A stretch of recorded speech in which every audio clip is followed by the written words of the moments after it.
Dame tu mujer, José, dime cuándo me la darás. Muchas ocasiones, para dejar huellas imborrables dentro del campo artístico de la música, no se necesitan muchos años de haber incursionado en ella, basta solamente con haber hecho las cosas bien, y estar en el lugar adecuado. Acordate, Moralito, de aquel día que tuviste en Urumita y no quisiste hacer parada. Guillermo Buitrago Enríquez cumple a pie de letra con esto. En sus pocos años de vida, Guillermo logró convertirse en una leyenda musical.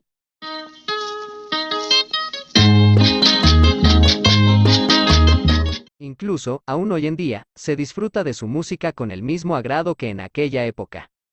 Guillermo Buitrago fue conocido como el jilguero de la Sierra Nevada de Santa Marta, siendo uno de los compositores más determinantes en el proceso de la divulgación del vallenato en Colombia, solo con su excelente interpretación de la guitarra.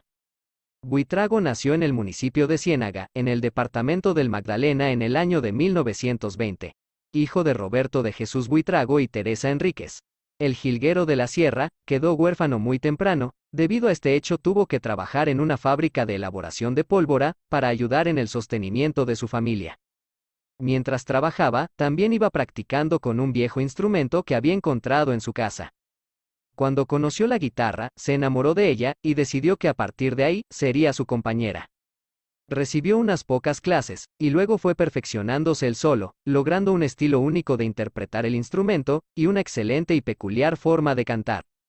Con el pasar de algunos años, y al llegar a la mayoría de edad, trabaja en algunos programas radiales en la emisora de Ciénaga. Un poco después, con un amigo, comienzan a recorrer otras poblaciones tocando vals, pasillos, bambucos y boleros, pero sobre todo, componiendo canciones que surgían de las más cotidianas situaciones viajando a través del litoral atlántico en Colombia.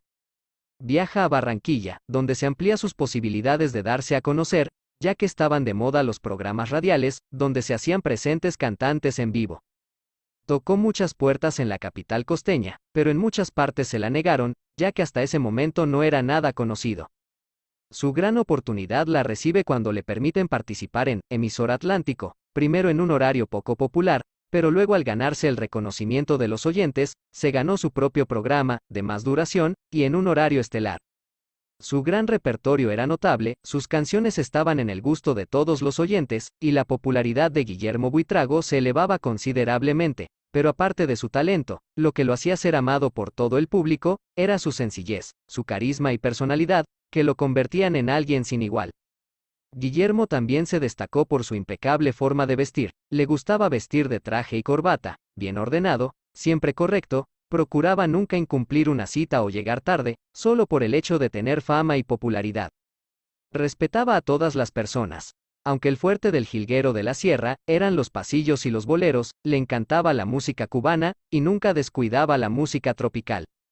La popularidad fue tanta, que Buitrago extendió su música por todo el territorio de la costa y el centro del país, llegando a traspasar las fronteras colombianas. La época dorada de Guillermo Buitrago, en la que prácticamente realiza la mayoría de sus grandes composiciones, y realizaría una antesala determinante a lo que hoy se conoce como vallenato. Tristemente, solo tuvo una duración de 2 años y medio aproximadamente. En ese corto tiempo, el jilguero de la Sierra se convirtió en pionero de la música en el país cafetero. Además que sirvió de promotor para algunos compositores que sin su inmensa popularidad no se hubieran dado a conocer, se dio el lujo de dar a conocer compositores de la talla de Emiliano Zuleta, Rafael Escalona, y otros más, que arropados por el aura de Buitrago, llegaron a lugares insospechados con sus obras musicales. Buitrago alcanzó a conformar un trío musical, con Quintanilla y Carlos Rubio, y se conocerían como el Trío del Negro, el Mocho, y el Rubio, los cuales se convertirían en una leyenda. Ningún momento era poco idóneo para Buitrago hacer alguna de sus composiciones, o alguno de sus arreglos, ya que en cualquier lugar o situación, dejaba una obra maestra, especialmente durante las reuniones o parrandas. Pero como sucede siempre, la huesuda no hace escogencias, a todos nos va a llegar, a algunos antes, y a otros después, pero llega porque llega. Por aquella época, una de las enfermedades más predominantes, era la tuberculosis, y Guillermo Buitrago fue afectado por ella. Tenía escasos 29 años, y una carrera artística muy corta, pero demasiado influyente. Es por eso que el propietario de Discos Fuentes viaja a Cuba, no sin antes llevarse unas muestras del talento de Buitrago, para llevarlas a una de las emisoras más importantes de la isla. Regresa con un contrato listo para que Guillermo lo firmara, para que viajara con él, a grabar con artistas de Cuba, pero cuando llega a la ciudad, se encuentra con la terrible noticia. El jilguero de la sierra acababa de perecer. Como sucede con todos los personajes famosos, comenzaron a infundir una extensa cantidad de teorías acerca de la causa de su deceso, entre las que se destacan envenenamiento, cirrosis, incluso que Buitrago había acabado él mismo con su vida. Lo más acertado es que Buitrago estaba muy enfermo, y para la tuberculosis no existía tanta medicina como en la actualidad, lo único que se hacía era aislar al paciente en la mayoría de los casos.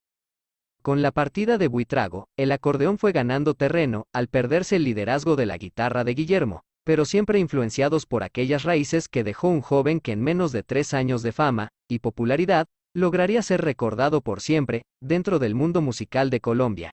Y para ti, ¿cuál de las canciones de Guillermo Buitrago es tu preferida? Déjanoslo saber en los comentarios. Muchas gracias.